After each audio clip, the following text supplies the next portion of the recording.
Welcome to Dollars and Cents, Creating Your Fulfilled Life with Nicole Romito from Private Vista.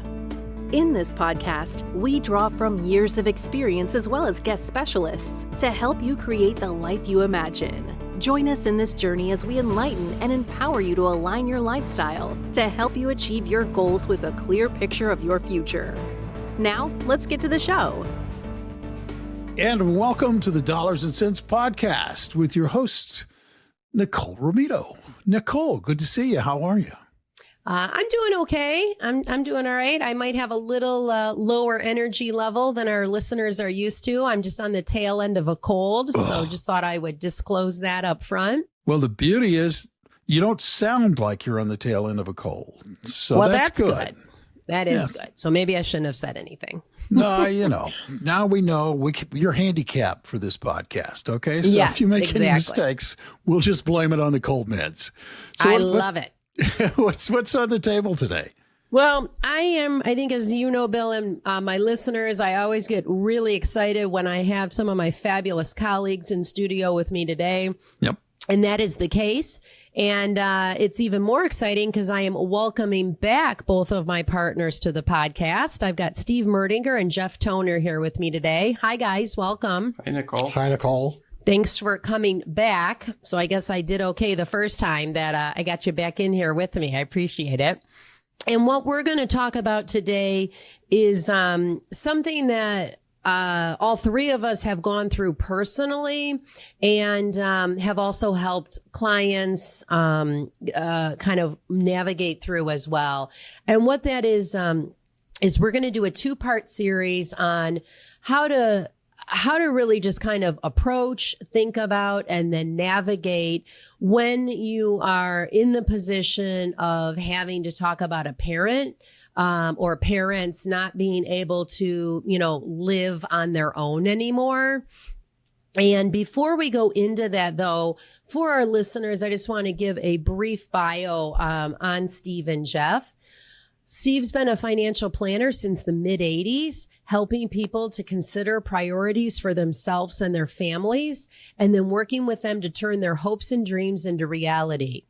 Before he started his career in financial planning, Steve worked in his family's business, and that gave him a much more personal understanding of the financial dynamics of family-owned businesses, including succession planning and helping business owners to turn their equity into cash. Our other partner who is here with us today is Jeff Toner, and he also began his financial service career in the mid-'80s. At the onset of his career, Jeff did not know what a fiduciary was or what a financial planner did, but he did know he wanted to help people with their finances and to achieve their life's goals. Jeff has been with his clients in moments of great joy and cried with them during their times of sadness. He has taught and educated, but more importantly, Jeff has also been taught and learned from his clients as well. And I think that's a great kind of segue into our topic today. We highlighted in Jeff's bio that not only has he and all of us had the pleasure and the privilege of being with our clients during the wins in life, but all of us have also walked side by side during the inevitable bumps in the road or downturns that life brings us as well. We are going to do a two-part episode on this topic. On this first one, we are going to try and highlight or discuss, how do you start the conversation? What are the emotional sides? What are kind of some of the changing in roles? And, kind of things to consider on that. And then in part two, we'll get more into kind of the logistics of when you're having to evaluate, do you bring care into the home? Is it time to look at facilities? And all the things that go with that. So I think, as we were talking about this to prepare for this podcast, one of the things, and I think, Jeff, you brought this up, so maybe if you want to start us off, is oftentimes when this is happening, there's a trigger event. And that's really what's causing our clients, or I think to the degree we're all comfortable, we're going to kind of share how we personally went through this, or we can share with client stories. So do you want to start us off on that, Jeff? Sure. The first thing I'd say just about this issue is it looks differently, for different people. So there's not going to be just one track, or there's not going to be one story that you say, okay, when this happens, this is what you should do. It's very personal. It's very different for each situation. There's some things in common in terms of issues to deal with, but I think the first thing I would say is it's more art than science. So I think you have to, just take that in mind when you start to try to figure this stuff out. I'd say the second thing I would say is that, it's one of those things that I think all of us, as we were growing up, we try to start taking care of ourselves. That was a big deal for some of us. Then as we kind of got older, if you got married and had kids, you're taking care of your kids. But the one thing that never really occurred to me, until it started to happen was, that the responsibility for taking care of your, in this case, parent, was something that was going to be presented to me. And so it's one of those things, at least from an emotional perspective, it kind of came out of left field. And I wasn't necessarily confident or comfortable with, the role that I started to have to take on, just because, you always thought about your parents as the people that knew what they were doing, and you kind of looked up to them. And so then there was kind of a natural order to things that as you go through this process, that gets upended. So the first thing I'd say to the people that are listening to this is it's normal to be a little bit off kilter, to feel like, am I doing this right? What am I missing? I think if you talk to anybody who's gone through these things, I think you'll see a lot of empathy from those people saying, it's hard. It's hard to do. Yeah. It's a lot, right? It's a lot, and you don't know what's coming. You don't know when it's coming. And you had talked about just triggering events. In my case, my dad passed away when he was 82. So my mom was around that age as well. And my mom just passed away in April of this year. So she lived another over 13 years without my dad around. So the triggering event really was, in essence, when my dad died. So way back when, things that had been normal for so long, all of a sudden, there wasn't a spouse in place. Yeah. My dad was the guy that took care of all the bills and did all the financial work. So even though you may have people that are healthy at that point, the role could change fairly quickly when one of the spouses die, because it brings up a lot of questions. And then obviously there's some practical sides that may need to be addressed as well. So triggering events could be lots of different things. I think people think about health, declining health. It could be a death of a first spouse. It could be a number of things. But in my case, it really was probably the passing of my father, which made me step in to handle some things that I hadn't historically been handling. Yeah, no. And thank you for sharing. I appreciate you sharing your personal story. I know for me, my mom passed first, and that was about 8 years ago. And so my dad had traditionally or historically handled the finances and things like that. But I will say that the triggering event there was he finally, opened up and said, hey, let's sit down and, we'll walk you through all the finances and things like that. And then I was more concerned with him from like the social aspects and him taking care of himself from a health perspective. And I know, Jeff, you and I both were doing this with our parents living out of state. So not next door, if you will, which adds another layer of complication. Now, Steve, if I'm recalling correctly, your father passed away many years ago, correct? Yeah, I think my situation is sort of similar to Jeff's, but the timeline's a little bit more spread out, right? Right. And the family situation was when I was growing up, probably in my teens, my grandmother had gone through much the same thing. So, and my father, one of three, was the one primarily responsible for her. And she, back in those days, was in a nursing home. So I had seen some of it, but not really experienced any of it. And then my dad, who was which was typical, as Jeff said, back in the day, very often it was the man, the husband, who took care of all the finances. So he passed away 25 years ago. So he was only 70. So, and my mom passed away recently in 93. So we had a long run, and things changed slowly, but quickly at some point. So the slower part was the financial stuff was kind of immediate and then, as Jeff didn't talk about, but I know he's one of a bunch of kids. There were four of us. So we had the family dynamics of who's going to be responsible and how does that work out as well. So at the end of the day, I was the one who took responsibility for helping her get bills paid. And over time, it became more obvious that there were other things in terms of financial issues that we had to deal with. One of the other things that we saw was, I don't know if it falls into elder abuse, but certainly in the world today, elderly people are being targeted for financial scams.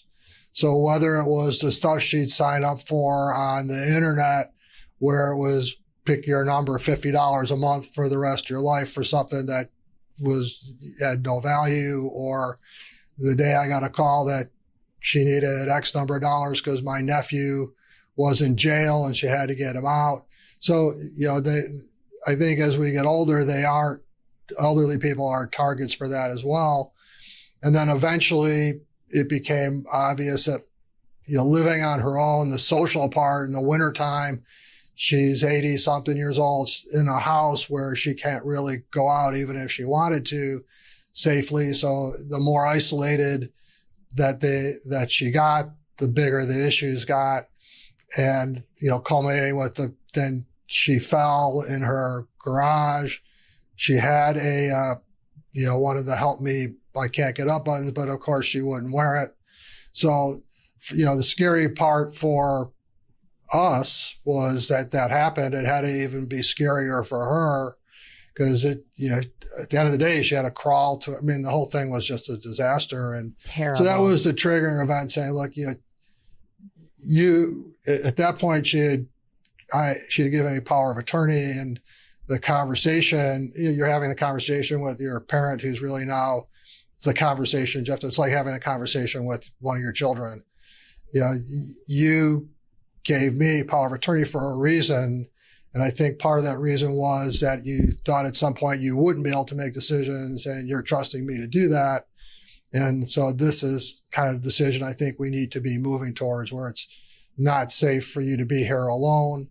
So, next steps are, what do we do and how do we integrate that type of stuff? So I think, as Jeff said, there are a lot of commonalities. Every situation is going to be a little bit different, driven by your family, the financial, your relationship with your parent. But at some point you do reach these sort of crossroads where you have to kind of move in that direction. Yeah, no, I agree. And you just, we could go 9 different ways from everything that you just shared. But I think if we take a step back and even talk about, you mentioned, hey, Mom, you made me power of attorney for a reason. And, now we're living that reason, or that reason has become reality. Why don't we, if you guys don't mind, either share how the conversations went, with your folks, or if we even just want to kind of talk generally. I know all of us here at Private Vista have these conversations with our clients who, kind of are at the same part of life that the three of us are. I know a lot of even if it's a social event, we're talking about, hey, how's it going with your mom? Have you gotten over the hump about, moving out of the house? Ooh, it's time to take the car keys away. I know one thing I think everyone will agree on And it's rare to say it these days, but no one likes to give up control, right?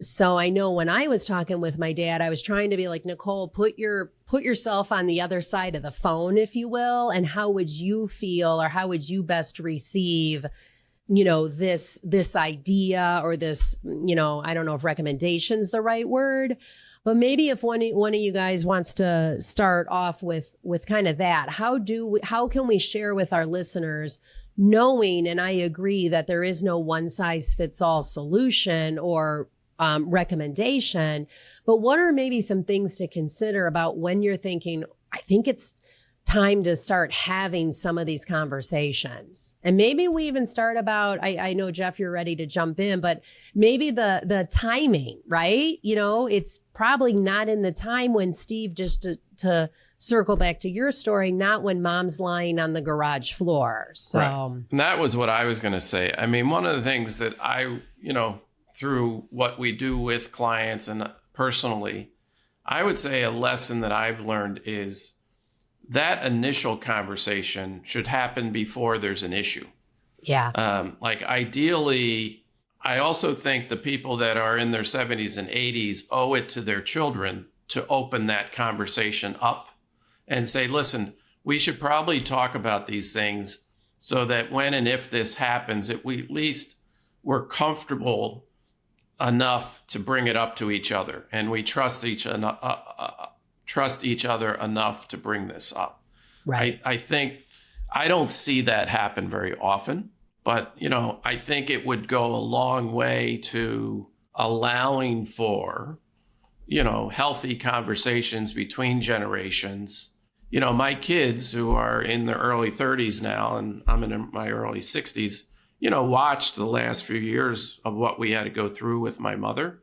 Yeah. And I've said to them as a result of that is, listen, I'm hopeful that I don't have dementia. I'm hopeful I don't have to go through those things. But if I do, I want you guys to feel comfortable that I trust your instincts. I trust you will do what is best for us. But I think getting that out there before there's a crisis is a healthy thing to do. And then I think the other hard part about this, Nicole, is it's not like a light switch. You don't go from independent and vibrant to dependent. And so that's the hard part, is the timing of all these things, because what I have generally seen, whether it was with my own parents or clients, is it's a degradation over time. Yeah. And so, what may be okay at the beginning of a year, by the fall of that year may not be okay.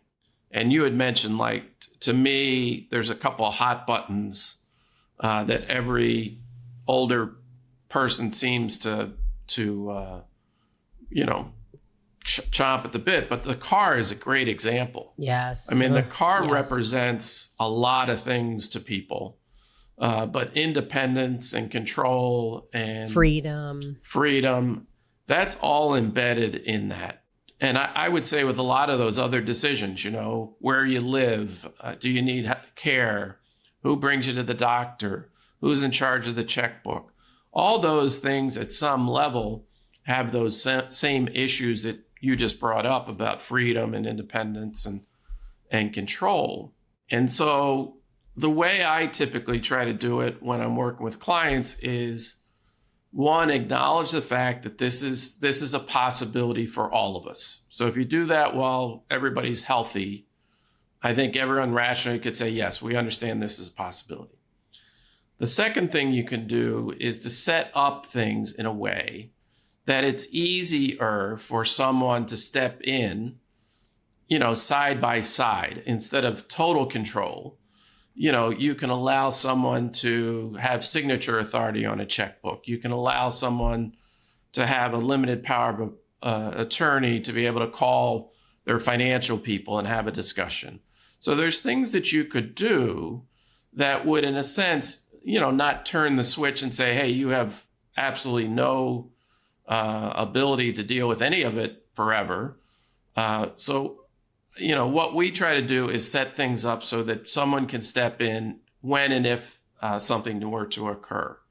And then obviously the third step is when it becomes clear that someone needs that on a permanent basis.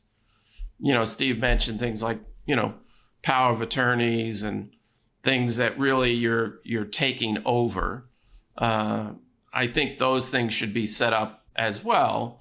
But I think we're in a perfect position to help people because we plan for their retirement. We plan for a lot of things. To me, this is just another planning aspect of saying, here's what we should set up so that if something like this comes along, we're prepared for it.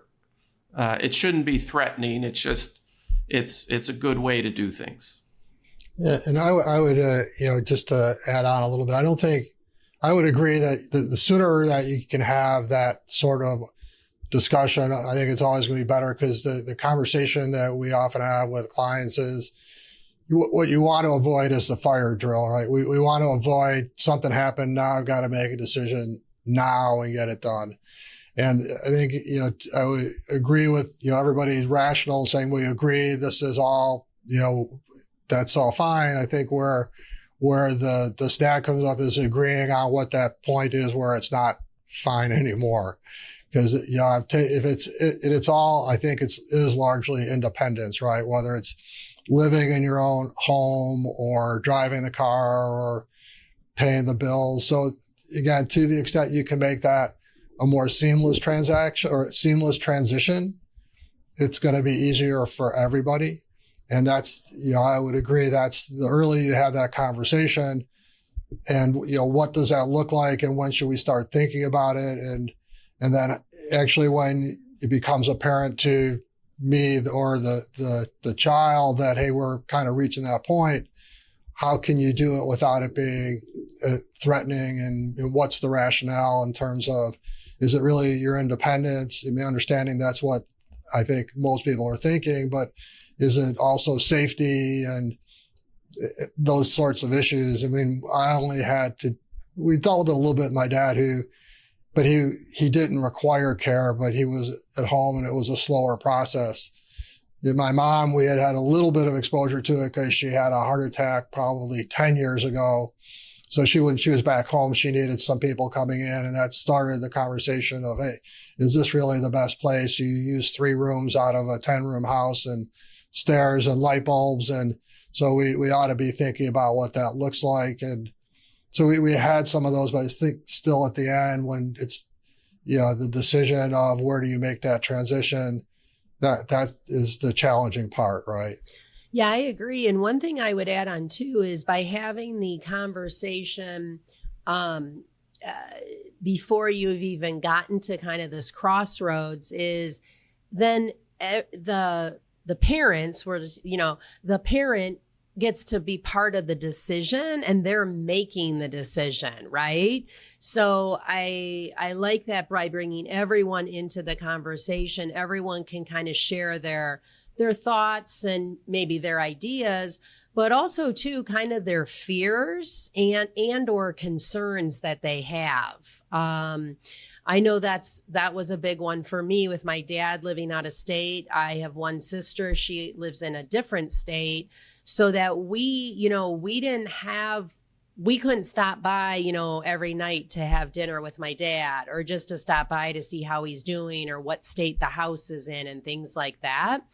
But it was really just saying, hey, Dad, we want you to be part of the decision. If we wait till when we are in crisis, then, most likely you're not going to have any say in this. And we're making a decision from far away and just in the heat of the moment.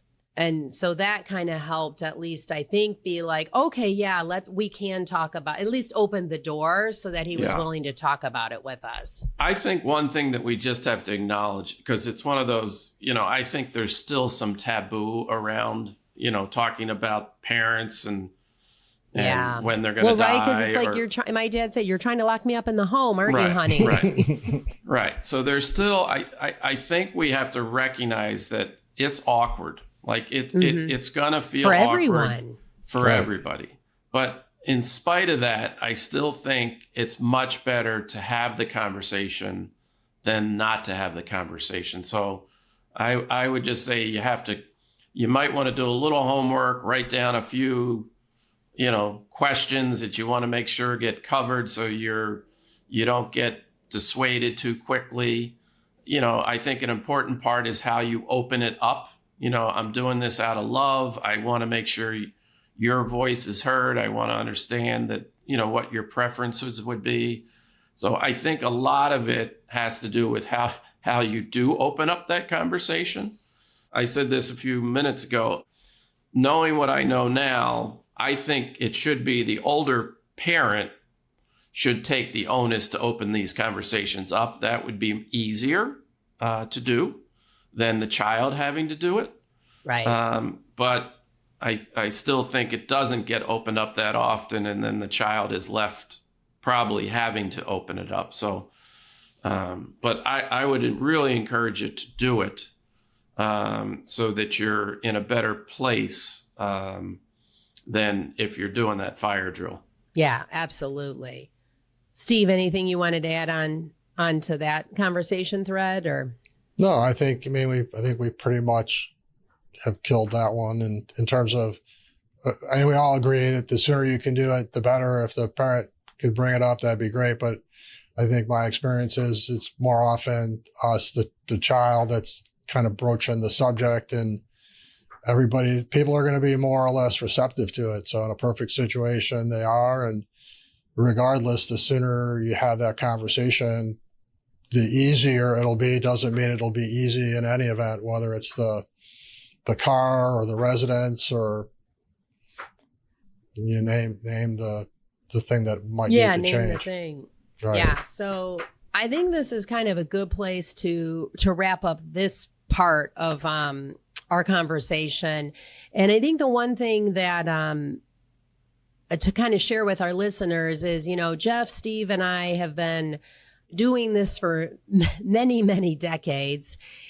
One of the things that kind of jumped out at me is, the three of us certainly help our clients and we coach them on how to have these conversations. But I think our listeners probably picked up on, it still was a struggle for all three of us as well. So there's no easy way to have this conversation. And I agree with Jeff and Steve, there's no right way, because each family is unique. Each family, has a different set of circumstances. But I do agree. I think the one kind of key takeaway that Jeff mentioned is put some thought into it about how you want to broach the conversation. It's most likely uncomfortable, certainly awkward for everyone who's having it.